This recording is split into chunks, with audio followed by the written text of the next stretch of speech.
Okay guys, let's pick up where we left off in section 3.1. As we said, now that we know that these maximums or minimums can only occur at the relative extrema or the endpoints, we have a strategy for actually finding the absolute extrema over an interval. So our guidelines for finding them are going to be the following. First off, we need to find the critical numbers for the function in the interval by taking the derivative and setting it either equal to 0 or finding where it's undefined. Then we will evaluate each of those critical numbers in the original function to find their output values. We will also check the endpoints in the closed interval to check their output values as well. And looking at all the output values, the one with the smallest output value will be the minimum, and the one with the largest output value will be the maximum. But before we even get to finding the extrema, let's make sure we know how to find the critical values in a few situations. So find the critical numbers for the following functions. So f of x equals 4x squared minus 6x. So again, to find our critical values, we take our derivative and we set it equal to 0. This should just be a normal power rule derivative. The derivative of 4x squared is 8x minus 6. That's linear, so if we're considering where it's 0 or where it's undefined, linears are defined everywhere, so we really only care when this is 0. 0 equals 8x minus 6, and we would solve this like a normal linear equation. 6 equals 8x, divide by 8, and you get x equals 3/4 as our one critical value. Generally speaking, the number of critical values you'll have if you have a polynomial is dependent on the largest power of x you see. Since our largest power of x here is 1, we ended up with one critical value. In some cases, though, you'll have to do things like factoring, sometimes even testing roots, depending on the power that you're dealing with. Now, that was an easy derivative, but sometimes your derivatives are less simple than that. Take f of t equals t times the square root of 4 minus t. That is a product rule and chain rule derivative. So let's look at what our derivative would be. T times the derivative of 4 minus t, which is 4 minus t to the 1/2. So it's 1/2 times 4 minus t to the negative 1/2 times the derivative of the inside, which is negative 1, plus just the square root of 4 minus t times 1, because the derivative of t is 1. And we're going to have to set this equal to 0. So this, when I clean this up, is negative t over 2 square roots of 4 minus t plus the square root of 4 minus t. When we have rationals, we have to check where the numerator and denominator are 0, which means I need to get this all in one fraction, which means I need to take this second fraction and multiply it by 2 times the square root of 4 minus t, which means also the numerator as well. So we get 0 equals negative t over 2 times the square root of 4 minus t, plus 2 times the 2 square roots just make 4 minus t. And that allows me to add my numerators. This is really negative t plus 8 minus 2t. So that's 8 minus 3t over 2 times the square root of 4 minus t. So what we have to ask ourselves is, what makes the numerator 0 when 8 minus 3t equals 0?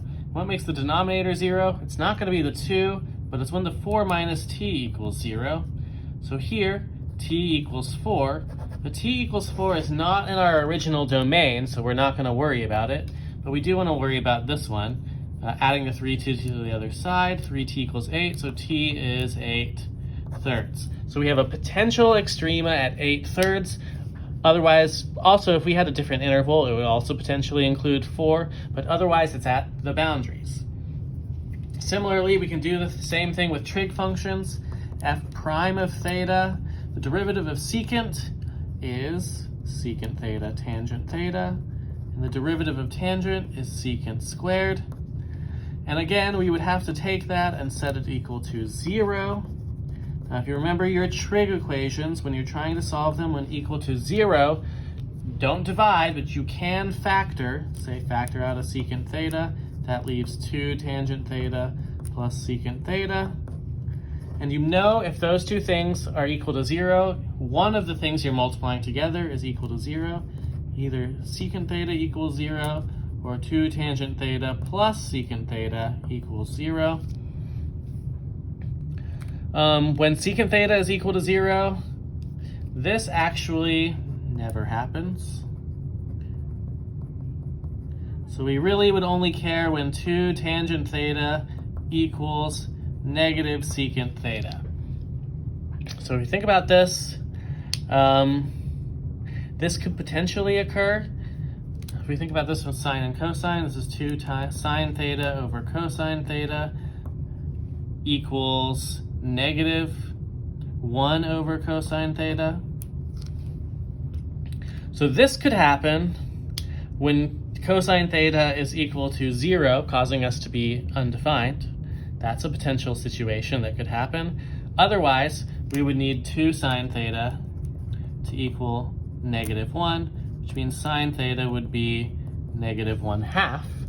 And when is sine theta negative 1/2? Between 0 and 2 pi, that would be in the 3rd and 4th quadrants at a reference angle of pi over 6.